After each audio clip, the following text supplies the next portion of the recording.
As a 10-year-old, Nicky Campbell witnessed his schoolmates being sexually abused and today breaks his silence in the hope of finally getting justice. In a new episode of his Different podcast, released today on BBC Sounds, he also speaks to journalist Alex Renton about the endemic abuse in Britain's public schools. Here TV and radio presenter Nicky tells his story. It's a biting cold Edinburgh afternoon in 1971, already dark at 4 p.m. As we file in from rugby, the changing room, its floors as freezing as our legs, is chattering with the sound of 10-year-old boys. Some of us are already showering, the warm water thawing us out a bit and the smell of carbolic soap sternly reminding us where we are. I'm trailing behind, banging the mud off my studs. It's gloomy in here, so I don't at first notice, but as I reach my peg, I see a man leaning over my friend. My friend is laughing, but I know from the fear in it that it's not a good laugh. The man is leering and smirking. We are all giggling, but what else can we do? It's that primal point when laughter becomes fear but carries on in spite of itself. The teacher has both hands on my friend's penis and is masturbating him. When we walk to the bus stop, we don't even talk about it, and we'd never tell.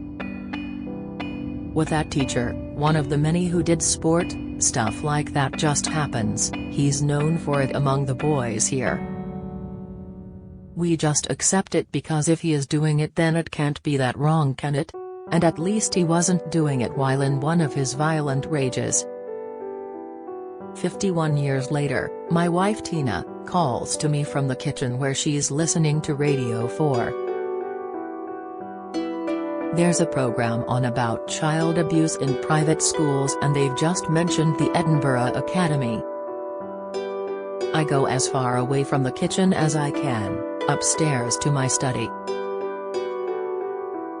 I feel cold and scared, and I want to make myself small and invisible. I wonder who is talking about my old school, shocked even all these years down the line, that someone might be speaking out about what we experienced. While we'd remained silent about the sexual abuse, the physical abuse had been called out. When I'd been badly and brutally beaten up by a teacher, Mr. X, still alive, kicked, slapped and viciously tossed around like a rag doll, I had told my parents. Mum made a furious call to the headmaster, demanding a meeting. The teacher in question was well known for his violence. The whole class had witnessed him nearly blinding one of us as he hurled a chalk duster directly at his eye, and Mum had been ferocious, demanding that something be done. But she had been ultimately stonewalled. For the rest of my school career, I was seen as trouble. Now, as I sit in my study, something shifts inside me. Just knowing that someone is talking about all this publicly makes everything turn from sepia to technicolor.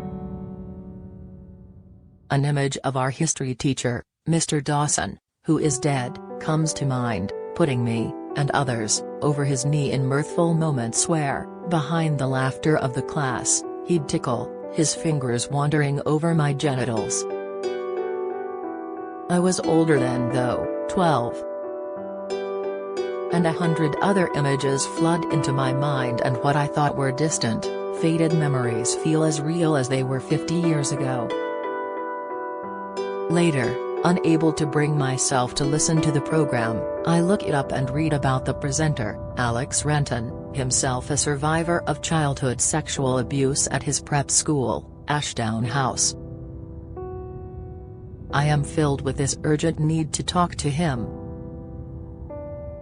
The next afternoon, he calls. Alex, I tell him, as if I have been waiting to speak to him since I was 10, there was one teacher you need to know about. He was a monster, a sadist and a predatory pedophile. As I stutter out his first name of that teacher in the changing room, Alex says his surname like a boxer jabbing right back. I feel it in my stomach. But there's also this immense sense of relief, that at long last, someone has told the grown-ups. And in that moment, my life changes. Alex explains this man had been referred to as Edgar in his documentary, In Dark Corners, and as CDZ in the ongoing Scottish child abuse inquiry. More than 20 people have come forward so far. Having been dismissed from a public school in South Africa for indecent practices, Edgar had come to Edinburgh, worked at the academy and then continued on to another Edinburgh public school FETS, the Eton of the North, which Tony Blair attended, and then back to South Africa, waving glowing references like bunting at Sports Day. Along the way, he'd even been sent by one headmaster to an eminent psychiatrist to sort out the problem, labeled fondling and alcoholism, and was declared cured. It occurs to me as we're speaking that if he'd been a teacher for, say, 30 years and abused, say, 30 boys a year, which is a conservative estimate considering reports, reputation and modus operandi, in terms of British criminal history he could be one of the most prolific abusers on record and certainly operating in residential care. And then I hear Alex in his matter-of-fact journalistic style say the words that really do change everything. He's still alive. I feel sick. I'd assumed he must have disappeared into the ether and died. He is living a happy retirement abroad with his wife.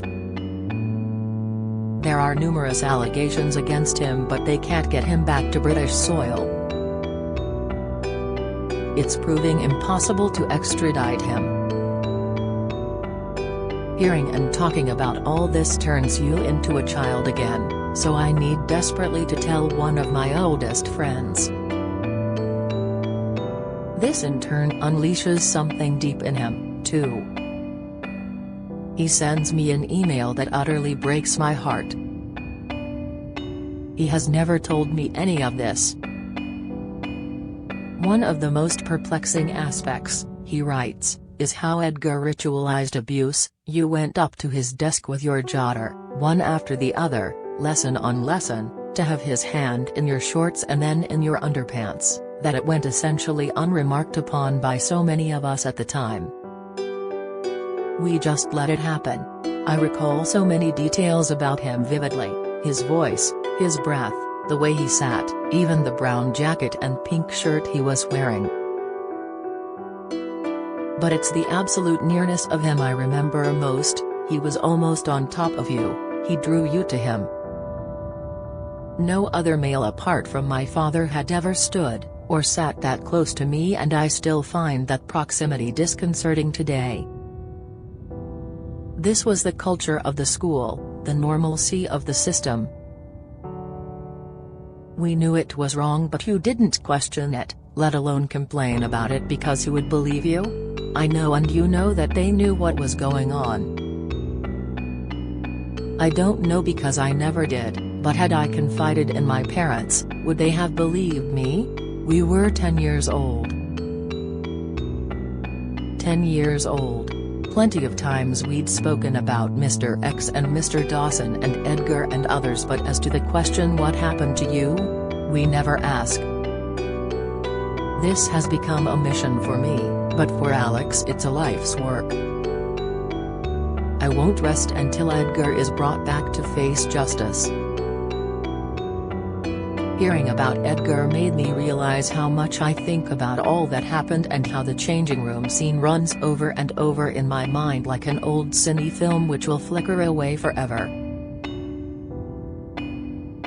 I was merely a witness to it and never Edgar's target, so I have a distance that maybe gives me clarity. I was a couple of yards away. There needs to be justice for all of the victims of this.